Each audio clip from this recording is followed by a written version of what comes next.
Hello दोस्तों, नमस्कार। मैं दीपक कुमार अपने YouTube चैनल गुरुकुल पॉइंट में आपका स्वागत करता हूं, अभिनंदन करता हूं। दोस्तों, आज जो मैं टॉपिक लेके आया हूं वो बहुत ही महत्वपूर्ण टॉपिक है। आपसे मेरा रिक्वेस्ट है कि आप वीडियो शुरू से लास्ट तक जरूर देखें, क्योंकि आज के वीडियो में आपको बहुत सारी जानकारियां मिलने वाली हैं जो आपके हर कंपटीशन एग्जाम में आपको यहां से 3 से 4 से 5 क्वेश्चन बनते हैं जो बहुत ही महत्वपूर्ण हैं। तो मैं आपसे रिक्वेस्ट करता हूं कि आप शुरू से लास्ट तक बने रहें, वीडियो को जरूर देखें और अगर आपको अच्छा लगेगा तो आप इसे शेयर भी कीजिए, लाइक भी कीजिए और चैनल को अगर आप सब्सक्राइब नहीं किए अभी तक तो सब्सक्राइब भी कर दें। दोस्तों, आज मैं जो टॉपिक लेके आया हूं ये बहुत ही महत्वपूर्ण टॉपिक है, ग्लोब से संबंधित टॉपिक है और यहां से क्वेश्चन हर कंपटीशन एग्जाम में बहुत बार पूछे जाते हैं और मैं कहूं तो लगभग हर एग्जाम में यहां से क्वेश्चन पूछे जाते हैं। तो देरी ना करते हुए स्टार्ट करते हैं। ग्लोब की पहले परिभाषा जान लेते हैं कि ग्लोब कहते किसे हैं। ग्लोब जो है वह पृथ्वी का मॉडल या प्रतिरूप है जो किसी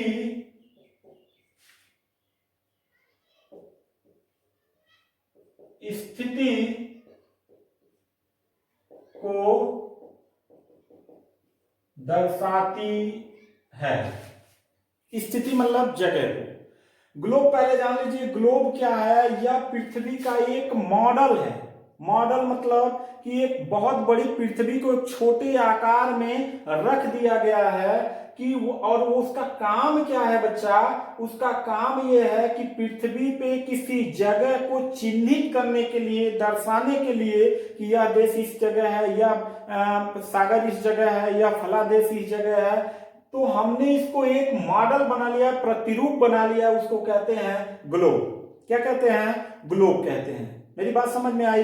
अगर ना समझ में आए तो आप किसी शॉपिंग मॉल में जाते हैं तो किसी पुतले को देखते हैं जीन्स और पैंट पहन के ऐसे खड़ा है। वो पुतला क्या करता है? एक मनुष्य का मॉडल प्रदर्शित करता है, वो ओरिजिनल नहीं होता है। ऐसे ही ग्लोब जो है, ग्लोब पे जितनी रेखाएं खींची गई हैं वो सारे के सारे काल्पनिक रेखाएं हैं। ऐसा नहीं है पृथ्वी पे ऐसे रेखा खींची गई है, वो एक कल्पना की गई है किस जगह से ये रेखा है, इस जगह से ये रेखा ऐसे है। तो यहाँ पे मैं सिर्फ बताने का प्रयास आपको ये कर रहा हूं कि पृथ्वी का मॉडल या प्रतिरूप क्या कहलाता है? ग्लोब कहलाता है, जो किसी जगह या स्थिति को दर्शाने में बहुत महत्वपूर्ण होता है। तो चलिए अब शुरू करते हैं। परिभाषा आप जान गए। तो नंबर 1 पहले आता है अक्षांश रेखा। क्या आता है बच्चा? अक्षांश रेखा के विषय में हम जानते हैं। चलिए, तो सबसे पहले ही आपसे पूछ देगा कि अक्षांश रेखा किसे कहते हैं। पूछ देगा कि अक्षांश रेखा किसे कहते हैं। तो आपका ये भी समझ लीजिए, अक्षांश रेखा पृथ्वी को पूर्व से पश्चिम की ओर या पश्चिम से पूर्व की ओर पड़ी रेखा, जो पृथ्वी पे काल्पनिक रेखाएं खींची गई हैं, उन्हें अक्षांश रेखाएं कहते हैं। क्या कहते हैं? अक्षांश रेखाएं कहते हैं। यहां पे देखिए, तो इस अक्षांश रेखाओं में कभी कभी पूछता है कि पृथ्वी पे कौन सी अक्षांश रेखा बड़ी है, कौन सी छोटी है, इनके बढ़ने पे घटने पे क्या परिवर्तन होता है, ये एक एक चीजों को हम जानेंगे। तो मैंने बीच में एक रेखा खींचा है, जिस रेखा को कहते हैं बच्चा 0 डिग्री। ध्यान से देखिएगा, अक्षांश रेखा।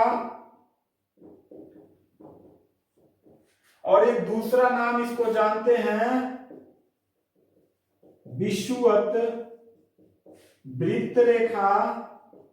और तीसरे नाम से बाबू जानते हैं सबसे बड़ी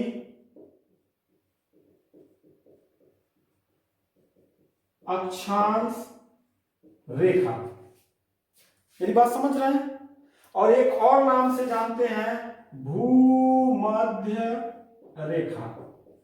अब कोई भी प्रश्न आपसे एग्जाम में पूछ दे, भूमध्य रेखा क्या है, सबसे बड़ी अक्षांश रेखा क्या है, विषुवत वृत्त रेखा क्या है, 0 डिग्री अक्षांश रेखा क्या है, तो सबका मतलब यही है कि पृथ्वी को 2 बराबर भागों में बांटने वाली पड़ी रेखा। पड़ी किसको कहते हैं? जो ऐसे पड़ी रहे। और खड़ी किसको कहते हैं? जो ऐसे खड़ी रहे। तो ये पड़ी रेखा को हम क्या कहते हैं? 0 डिग्री अक्षांश रेखा, विषुवत वृत्त रेखा, भूमध्य रेखा, सबसे बड़ी अक्षांश रेखा। अब एक एक पे आते हैं। 0 डिग्री क्यों कहते हैं?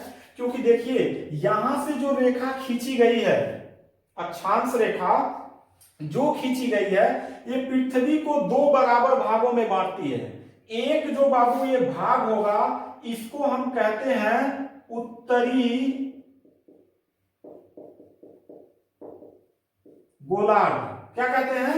उत्तरी गोलार्ध। कहां से कहां तक? ये यहां से लगाए और यहां तक जो भी ऊपर का हिस्सा है, इसको हम उत्तरी गोलार्ध बोलते हैं। और यहां से लगाए, 0 डिग्री से लगाए नीचे का जो हिस्सा है, इसको हम बोलते हैं बच्चा दक्षिणी गोलार्ध। इतनी बात समझ में आपको आ गई कि 0 डिग्री अक्षांश रेखा से ऊपर का हिस्सा उत्तरी गोलार्ध और 0 डिग्री अक्षांश से नीचे का हिस्सा दक्षिणी गोलार्ध कहलाता है। ठीक। और यहां पे अगर हमने इसको ऐसे ऐसे कर दिया, ठीक है, ये रेखा, तो इस रेखा को बच्चा कहते हैं देशांतर रेखा। तो यहां से अब ये दिशा तय हो गई, ये कहलाता है 0 डिग्री देशांतर रेखा। क्या कहलाता है? देशांतर रेखा कहलाता है। ये जगह 0 डिग्री देशांतर रेखा कहलाता है। मेरी बात समझ में आ रही है? ध्यान से बच्चा देखिए, ये वीडियो बहुत इंपॉर्टेंट है, बहुत मैं बारीकी से बता रहा हूं, ध्यान से देखते चलिए। तो ये अब इसको पूछ देगा देशांतर रेखा के विषय में, तो देशांतर रेखा ध्रुवों से ध्रुवों को मिलाने वाली खड़ी रेखा को हम क्या कहते हैं? देशांतर रेखा कहते हैं। ये हमारा बच्चा ध्रुव है, जिसको हम बोलते हैं, ये जो हिस्सा है इसको हम बोलते हैं उत्तरी ध्रुव। क्या बोलते हैं? उत्तरी ध्रुव। और ये जो हिस्सा है इसको हम बोलते हैं दक्षिणी ध्रुव। मेरी बात समझ में आ रही है?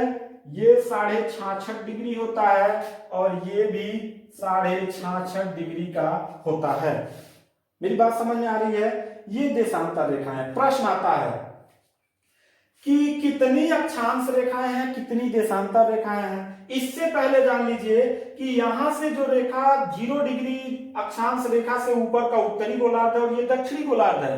और जो यहां से मैंने रेखा ये खींचा है 0 डिग्री देशांतर रेखा, यह 0 डिग्री देशांतर रेखा जो है, इधर का हिस्सा को कहा जाता है पूर्वी गोलार्ध। पूर्वी गोलार्ध। और इधर का जो हिस्सा है बच्चा, यहां से इधर का हिस्सा, इसको बोला जाता है पश्चिमी गोलार्ध या पश्चिमी देशांतर। समझ में आ गई? यहां से हिस्सा इधर, ये आधा वृत्त हो गया ना, तो पूर्वी गोलार्ध इधर हो गया, ये पश्चिमी गोलार्ध हो गया। दिशा ऐसे ही तो होता है ना, दिशा, ये उत्तर, ये दक्षिण, ये पूरब, ये पश्चिम, तो सेम ऐसे हो गया। मेरी बात समझ में आई?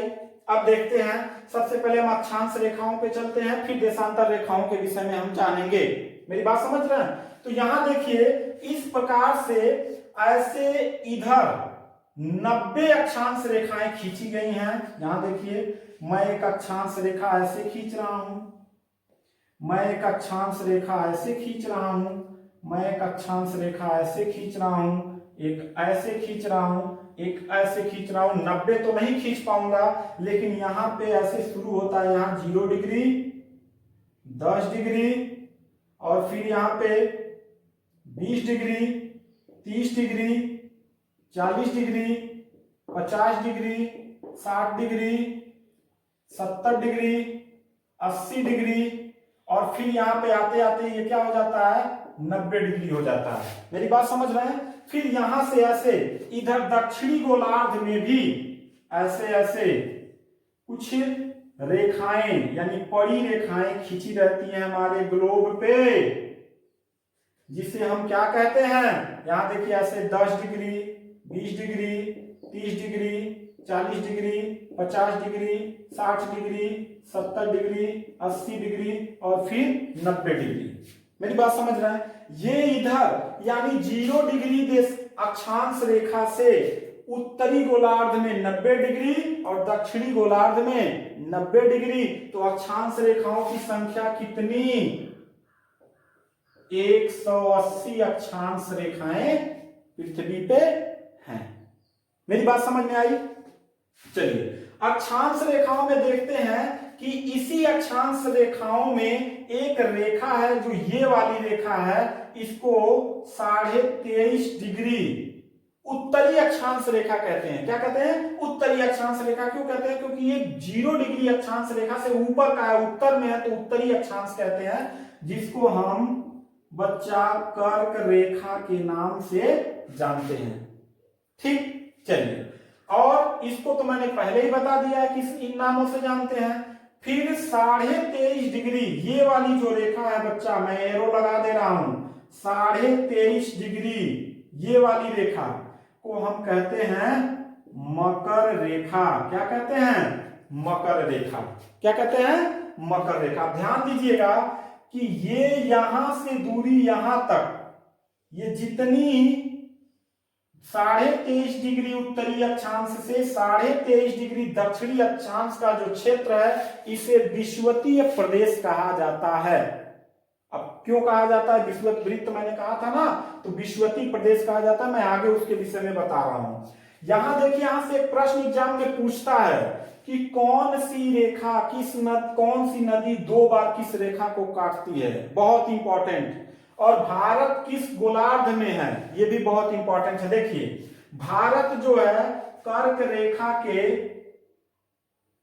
ऐसे मैं अगर बना दूं, ये भारत जो कर्क रेखा भारत के बीचों बीच से गुजरती है। तो प्रश्न यहां से भी बनता है, भारत के कितने राज्यों से होकर गुजरती है, बहुत इंपॉर्टेंट है। तो यहां हम सब चीज देखते हैं। तो सबसे पहले देखते हैं कौन सी नदी इन तीनों रेखाओं को 2 बार काटती है। 2 बार काटने का मतलब समझते हैं, कोई नदी है, ये मान लीजिए भूमध्य रेखा है, कोई नदी एक बार इधर गई और फिर बहते हुए इधर आ गई, तो ये 2 बार काटती है। मतलब ये बहुत इंपॉर्टेंट है, ये एग्जाम में पूछा जाता है। चलिए, इसका एक सूत्र है बच्चा, नदी के काटने का सूत्र। यहां मैं लिख दे रहा हूं, मैं काले। क्या लिख दिया, मैं काले। कहेंगे सर ये ट्रिक क्या है, ट्रिक देखिए, जो 0 डिग्री अक्षांश रेखा यानी भूमध्य रेखा को जो नदी काटती है उसको कहते हैं, यही लिखते हैं, कांगो नदी। क्या कहते हैं, कांगो नदी। लिख लीजिए कॉपी पे, भूमध्य रेखा को 2 बार काटने वाली नदी कौन सी है, कांगो नदी है। और अगर पूछ दे तो यहां क से क्या हो गया, कांगो नदी हो गया। मेरी बात समझ रहे हैं, कांगो नदी हो गया।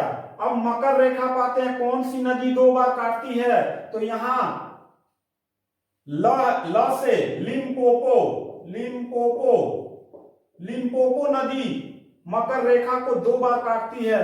और यहां आ जाइए कर्क रेखा पे, तो कर्क रेखा को माही नदी, मैं से माही नदी, क से कांगो नदी और ल से लिम्पोपो नदी। रट लीजिए, सूत्र बना लीजिए, बहुत इंपॉर्टेंट है, परीक्षा में पूछे जाते हैं कि कौन सी नदी भूमध्य रेखा को 2 बार काटती है। तो भूमध्य रेखा को कौन सी नदी काटती है, कौन सी नदी काटेगी, कांगो नदी। और मकर रेखा को लिम्पोपो नदी और कर्क रेखा को माही नदी। यानी याद कर लीजिए लॉर्ड मैकाले को और इसी से निकाल दीजिए माही नदी, कांगो नदी और लिम्पोपो नदी। मेरी बात समझ में आ गई। ये जो जायरे देश है, जायरे देश को ही कांगो, जायरे को ही कांगो देश भी बोला जाता है। कांगो उसी के नाम पे कांगो नदी रखा गया है। यह भूमध्य रेखा पर स्थित एक देश है जहां पे सदाबहार वन पाए जाते हैं।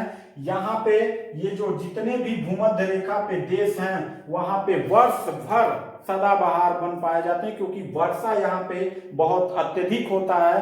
क्यों? क्योंकि यहाँ पे उत्तरी गोलार्ध से और दक्षिणी गोलार्ध से आने वाली हवाएं जो हैं यहाँ पे आके 0 डिग्री अक्षांश रेखा पे टकराती हैं और ये हवाएं ऊपर उठा देती हैं और यहाँ पे गर्मी अधिक पड़ता है, क्योंकि यहाँ पे सूर्य की किरणें लंबवत पड़ती हैं। इसलिए यहाँ पे दोनों तरफ से आई नम हवाएं यहाँ की इतनी बारिश करती हैं, इतने बड़े बड़े वृक्ष पाए जाते हैं, इतनी ज्यादा यहाँ पे प्रजातियां जीव जंतुओं की पाई जाती हैं जो पूरे पृथ्वी पे नहीं पाया जाता है, ये भूमध्य रेखा पे पाया जाता है। मेरी बात समझ में आ गई? तो 3 नदी काटती है, ये याद कर लीजिए। अब आते हैं भारत में। तो भारत के 8 राज्यों से कर्क रेखा गुजरती है। अब ये 8 राज्य कौन कौन से बच्चा? ये पूर्वी गोलार्ध समझ में आ गया। मैं उसका भी सूत्र दे रहा हूं, मित्र पर गमछा झा। दोस्तों ये ट्रिक है जो भारत के कर्क रेखा कितने राज्यों से होके गुजरती है। यहां देखिए, ये हो गया मिजोरम। क्या हो गया? मिजोरम। मी से मिजोरम। और ये हो गया त्रि से त्रिपुरा। क्या हो गया? ती से त्रिपुरा। ती से त्रिपुरा। ये प से पश्चिम बंगाल। प से पश्चिम बंगाल। और ग से बच्चा गुजरात हो गया। ग से गुजरात। और म से क्या हो गया? मध्य प्रदेश। क्या हो गया? मध्य प्रदेश। और झा से झारखंड। और झ से